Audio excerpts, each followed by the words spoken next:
Hi everyone. আজকে এত সকাল সকাল কেন উঠেছি ওয়েদার দেখে বুঝতেই পারছো যে আজকে অনেক তাড়াতাড়ি ঘুম থেকে উঠেছি। বাইরে বৃষ্টি হয়েছে কিছুক্ষণ আগে। তো আজকে হচ্ছে মাসি শাশুড়ির ছেলের বিয়ে, মানে আমার দেওরের বিয়ে। তো যাব, মানে সকালবেলায় ঘর পড়ার কাজ আছে, সেই জন্য যাব। আর শাশুড়ি মা শ্বশুর বাবা চলে গেছে কালকে সন্ধ্যের পর। তো আমি আর মানে আমি মামামের বাবা বাড়িতে রয়েছি, আর ওর কাকাই রয়েছে। এখন পুজো দেব, গরম জল বসিয়েছি, চান করব। তো স্নান করব, গরম জল বসিয়েছি। আর কিছু রান্না করব, ওই ভাত আর একটা ডিমের ঝোল করব। আর তারপরে হচ্ছে রেডি হয়ে যাব। তো আজকের ভিডিওটা তোমরা দেখতে থাকো, খুব ভালো একটা ভিডিও হতে চলেছে, খুব সুন্দর তোমাদের লাগবে, তার জন্য শেষ অবধি দেখতে হবে। তো তোমরা দেখতে থাকো, আমি কাজ করতে থাকি। একেবারে পুজোর ঘরে চলে এলাম পুজো দিতে।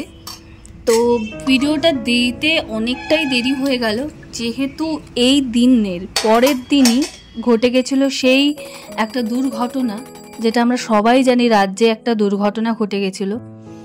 তো তারপর মন খারাপ, শরীর খারাপ, ভালোই লাগছিল না যে কিছু পোস্ট করব। এর আগে একটা ভিডিও দিয়েছিলাম, সেটা খুব দেওয়াটা দরকার ছিল, কারণ মানে যার জন্য করেছিলাম সে অনেকবার করে বলেছে, তো সেই জন্য দিয়েছিলাম। আর এইটা তো একটা মানে কি বলবো, একটা আনন্দের ভিডিও, তাই ছাড়তে ইচ্ছা করছিল না। তাও 2 সপ্তাহ পর এই ভিডিওটা ছাড়ছি। তো পুজো টুজো দিয়ে নিচে এলাম, তোমাদের তো আগে বলেই দিয়েছি কি আছে আজকে, কোথায় যাব। তো শাশুড়ি আর শ্বশুর বাবা তো চলে গেছে, আর আমি একটু সকালবেলার জন্য দেওর আর আমার বরের জন্য রান্না করে দিয়ে যাব। তো রান্নার সময় এতটাই হিজিবিজি লেগে গেছিলো দিয়ে আর ভিডিও করিনি। ডিমের ঝোল আর ভাত করেছি। ফার্স্টে ভেবেছিলাম এই শাড়িটা পরবো, কিন্তু শাড়িটার যে ব্লাউজটা পরবো ভেবেছিলাম, ওইটা পেছনে হুক দেওয়া, তো বেঁধে দেওয়ার কেউ সেই মুহূর্তে ছিল না বা লাগিয়ে দেওয়ার ছিল না, তাই জন্য এইটাই পরলাম। এই শাড়িটার সাথে এই ব্লাউজটা পরলাম। শাড়িটা আমার খুবই পছন্দের, কারণ নরম আছে। আর মেয়ের জন্য কদিন আগেই গেছিলাম কলকাতায়, এই জামাটা এনেছি বাজার কলকাতা থেকে। বাজার কলকাতার জামা কাপড় ভীষণই ভালো লাগে। তো মেয়ে ঘুম থেকে উঠে গেছিলো, ওকে চোখ মুখ ধুয়ে জামা পরিয়ে দেবো, দাঁত মাজিয়ে। তো জল বিস্কুট খেয়েছিল, শরীরটা একদমই ভালো যাচ্ছে না। আজকে ভালো থাকছে, তো কালকে শরীরটা খারাপ হয়ে যাচ্ছে। এরম করে মেয়েটা 1.5 মাস ধরে ভুগছে, শুধুই জ্বর চলে আসছে, নয় কোনো সমস্যা চলেই আসছে। তো ঘুম থেকে উঠেছে, মুড খুব একটা ভালো নেই। এবার টোটো নিয়ে বেরিয়ে পড়লাম, মা আর মেয়ে মিলে যাচ্ছি ওই বিয়ে বাড়িতেই। আর আমার সাথে যাওয়ার কেউ নেই, কারণ ওর বাবা দোকানে, ওর কাকাই দোকানেই রয়েছে। তো টোটোতে যেতে যেতে এত ক্যামেরা নড়ছে, মানে যেহেতু আমি ট্রাইপড ইউজ করি না সেই জন্য। তো গিয়েই দেখলাম সবাই জল ভরতে যাচ্ছে, তো আমিও বেরিয়ে পড়লাম ওদের সাথে। মেয়ে আছে টোটোতে ওর ঠাম্মি আর দাদুর সাথে। তো এটা হচ্ছে পাশে হচ্ছে মামি শাশুড়ি। আর আজকে যা হাঁটিয়েছে, মানে কি বলবো, পুরো মনে হচ্ছে 3-4-5 কিলোমিটার তো হেঁটেইছি এই জল ভরতে যাওয়ার নিয়ে। সে আর জল ভরার রাস্তা শেষ হচ্ছে না, এত হাঁটিয়েছে। তো মজাই লাগে যেতে, কিন্তু এই সময় থেকে আমার শরীরটা খারাপ হতে শুরু করেছে। মানে কি যে শরীর খারাপ লাগছিল এই সময়টা, তাও ঠিক আছে, যেহেতু আগের দিন বৃষ্টি হয়েছে।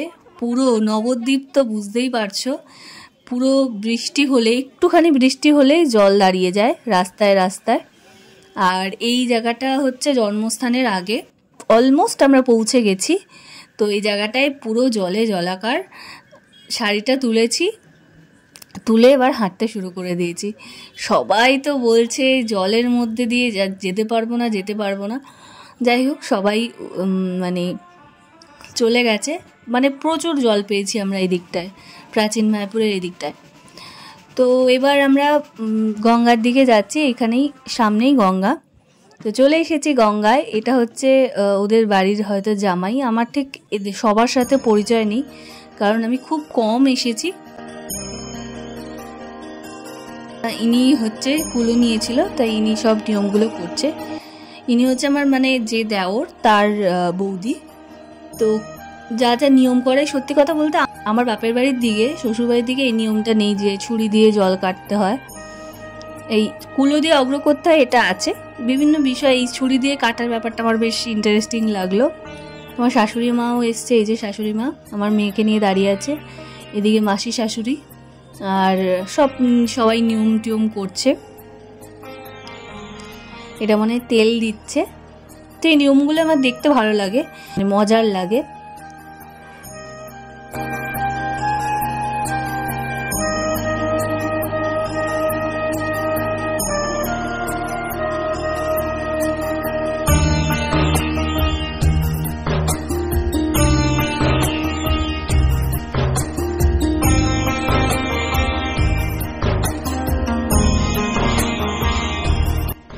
এরপর এখানে মোটামুটি 15-20 মিনিট লেগেছে নিয়ম করতে। তারপর আমরা টোটো নিয়ে, মানে আমি হাঁটতে পারছিলামই না, এতটাই আমার শরীর খারাপ লাগছে। হয়তো আমি ক্যামেরায় ছবিতে দেখে বুঝতে পারবে না, কিন্তু অলরেডি আমার হাত পা চিবানো শুরু করে দিয়েছে, মানে এত কামড়াচ্ছে।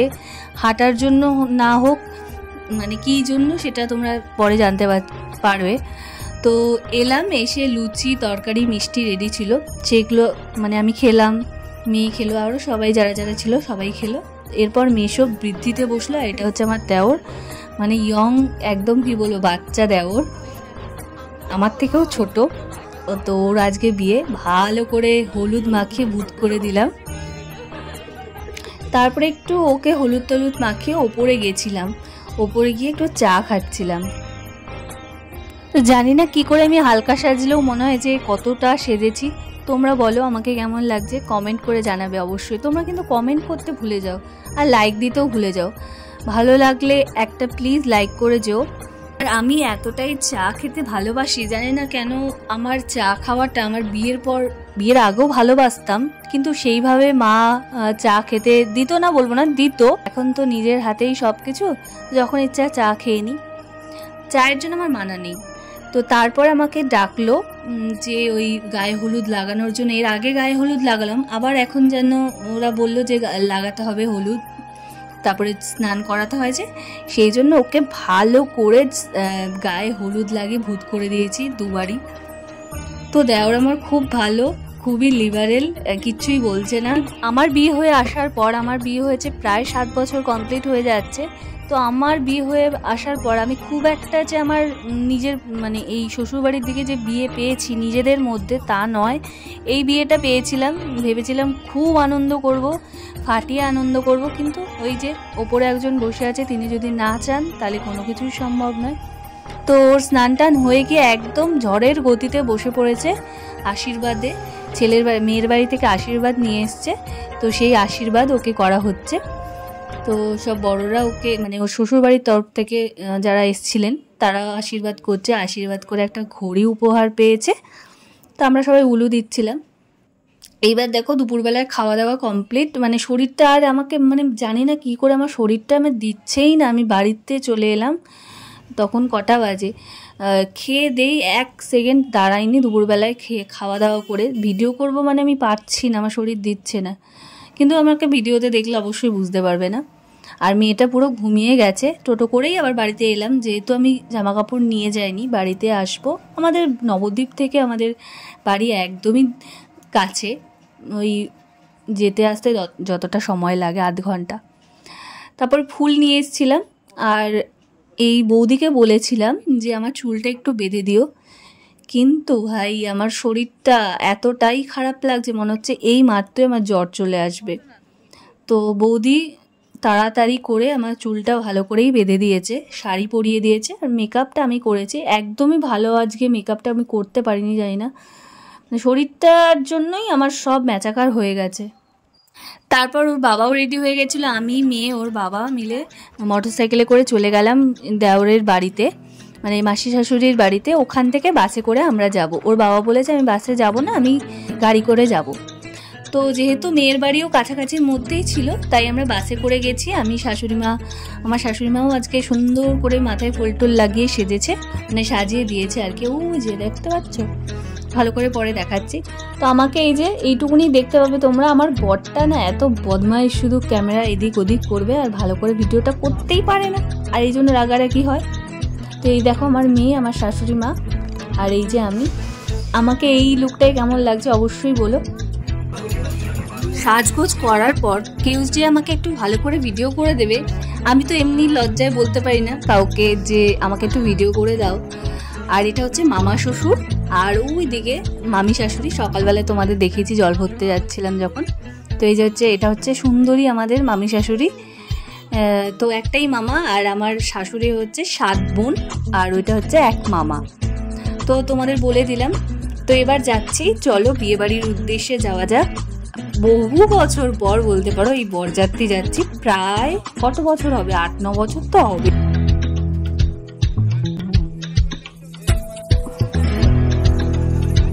সবাই উলু দিচ্ছে আর জোরে লাউড স্পিকারে গান বাজিয়ে দিয়েছে। তো বাস ছেড়ে দিয়েছে আর আমরা উলু দিচ্ছি সবাই। বেশ মজা লেগেছে। যদি আরেকটু দূরে হতো আর শরীরটা আমার ভালো থাকতো, আর একটু বেশি ভালো লাগতো। ওর বাবাও যেত বাসে করে, বললো বাসে যাব না। তো আমরা মেয়ের বাড়িতে পৌঁছে গেছি। তত্ত্ব নিয়ে এসছে প্রচুর। তো এটা হচ্ছে আমাদের বৌমা।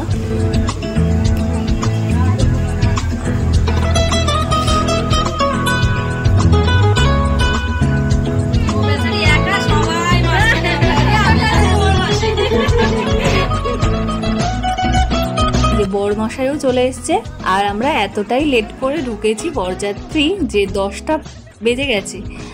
এখন টিফিন দেবে। তো এই যে নিতবর ঢুকলো। আমার মেয়েকে বাসে আস্তে আস্তে জল বিস্কুট খাইয়ে দিয়েছিলাম, আর ও এখন বায়না করছে বাবা আমি কফি খাবো। তো কফিটা এই যে ফু দিয়ে দিয়ে কফি খাচ্ছে, দেখেছো কত যে মানে পাকা হয়েছে। তো কফি খাবে বলেছে, বায়না করেছে, তো কফি দেওয়া হয়েছে। আর আমার গলা পুরো চোখট হয়ে গেছে, এত ব্যথা করছে। আর আমার মনে হচ্ছে কেন এলাম বিয়ে বাড়িতে, এতটাই শরীর খারাপ লাগছে। 3 কাপ কফি খেয়েছি। মানে আমার এতটাই গরম খাবার খেতে ইচ্ছে করছে, মানে তরল গরম খাবার। তো এইটা আমার 2 নম্বর। এরপরে আরেকটা আমার শাশুড়ি মায়ের জন্য নিয়ে গেছি, তখন আবার নিজের জন্য একটা নিয়ে গেছি। তো কফি 3 বার খেয়ে আর ভাত খাওয়া যায় বলো তো? তো এখন বেজে গেছে প্রায় 10:30। এখন আমাদের দিয়েছে মানে কি আমরা লেট করে গেছি, তাই টিফিন খেতে দেরি হয়েছে। তো টিফিনে অনেক কিছু ছিল, দাঁড়াও তোমাদের দেখাচ্ছি ভালো করে। ক্ষীরকদম টাইপের একটা ছিল, লাড্ডু, সন্দেশ, সাথে ছিল নিমকি আর একটা ভুজিয়ার প্যাকেট। তো আমার সেই সময় খেতে একদমই ইচ্ছা করছিল না, মনে হচ্ছিল শুধু কফি খাই। ওর বাবার খিদে পেয়েছিল, ওর বাবা খেয়েছে। তো এরপর শাশুড়ি মায়ের জন্য একটা কফি নিয়ে এলাম, বললাম না? তো নিজেও একটা খেলাম। এই যে আমার শাশুড়ি মা মাথায় ফুল দিয়েছে, তো ভালোই লাগছে। যেহেতু উনি সাজে না, তাই ওনাকে ভালোই লাগছে। এই শাড়িটা হচ্ছে দুর্গাপুজোর সময় ওনার জন্য কিনেছিলাম, তো আজকে পরেছে। তো আমার মেয়ে আর আমি, ও ভুজিয়ার প্যাকেটটা ধরে বসে রয়েছে। ভাজাভুজি খাবার মাস্টার যাকে বলে, মানে ওটা কিছুতেই হাত থেকে দেবে না। এবার কনেকে তো দেখালাম, বরকে ভালো করে দেখাই। বর বসছে বিয়েতে, তো একদম টোপর মাথায় দিয়ে জায়গাটা খুব সুন্দর করে সাজিয়েছিল। এই যে এই রকম ভাবে সাজিয়েছিল। আর যেহেতু ক্যামেরাম্যান ছিল, সেহেতু সেরকম ভাবে ভিডিও করতেও দিচ্ছিল না। আর শরীর ভালো লাগছিল না বলে মানে নাক দিয়ে চোখ দিয়ে জল বেরোচ্ছে। তো ভাবলাম যে ততক্ষণে মামামকে ভাতটা খাইয়ে দিয়েছি এখানে নিয়ে এসে। তো এই যে আমি, দেখতেই পাচ্ছ অবস্থা পুরো মানে কি বলবো, অবস্থা খারাপ। মনে হচ্ছে কখন বাড়ি যাব একটু খাওয়া দাওয়া করে। চোখগুলো পুরো বুজে আসছিল। আজকে না আমি কোনো গোল্ড জুয়েলারি পরিনি, কারণ এই শাড়িটার সাথে আমার মনে হলো গোল্ড জুয়েলারিটা খুব একটা যাবে না, এটাই যাবে। আর তারও একটা বড় কারণ, আমরা যেই জায়গায় বিয়েবাড়ি গেছিলাম সেটা মফস্বল থেকে একটু দূরে, মানে চারিদিকে মাঠ ছিল, এরকম আর কি জায়গা, তাই জন্য আর পরিনি খুব একটা। আর এবার মেয়েকে বিয়ের মণ্ডপে নিয়ে চলে আসা হলো। এবার হবে শুভ দৃষ্টি, তোমাদের দেখাচ্ছি চলো।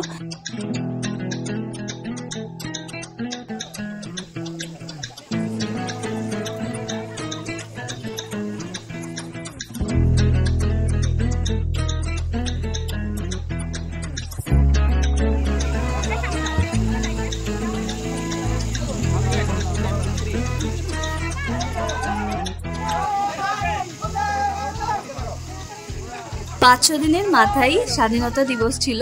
তো সেই দিন সবাই বন্দে মাতরম বলছিল আজকে যা দেখার দেখে নে, এরপরে আর এই মানুষটাকে এইভাবে দেখবি না। তো সবাই খুব ফাটিয়ে মজা করছিল। তো আমি তো খাওয়া দাওয়া করে কোনো রকমে বাড়িতে চলে এসেছি, আর এসেই ওষুধ খাচ্ছি, হোমিওপ্যাথি খাচ্ছি, কিন্তু জানি কাজ হবে না। আর আজকে তোমরা ব্লগ দেখছো, আমি ভালো আছি। কাল থেকে যে এত জ্বর, আমার জ্বর ছিল 2-1 দিনের পর থেকে আমার মেয়ের জ্বর, তারপর আমি ভালো হয়েছি 7-8 দিনের মাথায়, তারপর আমার বরের জ্বর, মানে ভীতিকিচ্ছিরি অবস্থা। তো রিসেপশনে গেছি কিন্তু ভিডিও করিনি। তো বন্ধুরা, তোমাদের সাথে আবার কথা বলছি। এখন কটা বাজে দেখাচ্ছি, দাঁড়াও, 1:45 বাজে। এই এলাম 10-20 মিনিট আগে। এটা ওটা করতে করতে মেয়েকে পরিষ্কার করিয়ে এখন বসলাম। এতটাই শরীর খারাপ লাগছে, মানে আমি কোনো ভিডিও কিচ্ছু সেরকমভাবে করতে পারিনি। কেন যে সাজলাম সেটাই ভাবছি, সাজটাই আমার বৃথা গেল। একটুও শরীর ভালো নেই, আর সর্দি লেগেছে, জ্বর এসছে, ভিডিওটা একদম ভালো করে করতে পারিনি। তো ভিডিওটা এইখানেই শেষ করছি। তোমাদের যদি ভালো লাগে ভিডিওতে লাইক, কমেন্ট, সাবস্ক্রাইব করে দিও। আর রিসেপশন আসছে, ভেবেছিলাম ভালো ভালো মজার ভিডিও, মানে মজার মানে কি, আমি যেভাবে ভিডিওটা বানাই সেভাবেই করব। তো শরীর খারাপ হওয়ার জন্য দেখো আমার মেয়েও জেগে আছে, 1:45 বাজে এখন, ও জেগে আছে। ভালো করে 6:30টার সময় ঘুমিয়েছে বাড়ি এসেছি যখন, তারপর থেকে। তো আর বেশি কথা বলছি না। ভিডিওটা ভালো লাগলে like, comment, share, subscribe. Tata, bye. শরীর ভালো থাকলে রিসেপশনে যাব, তো তোমাদের সাথে ব্লগ শেয়ার করব। টাটা।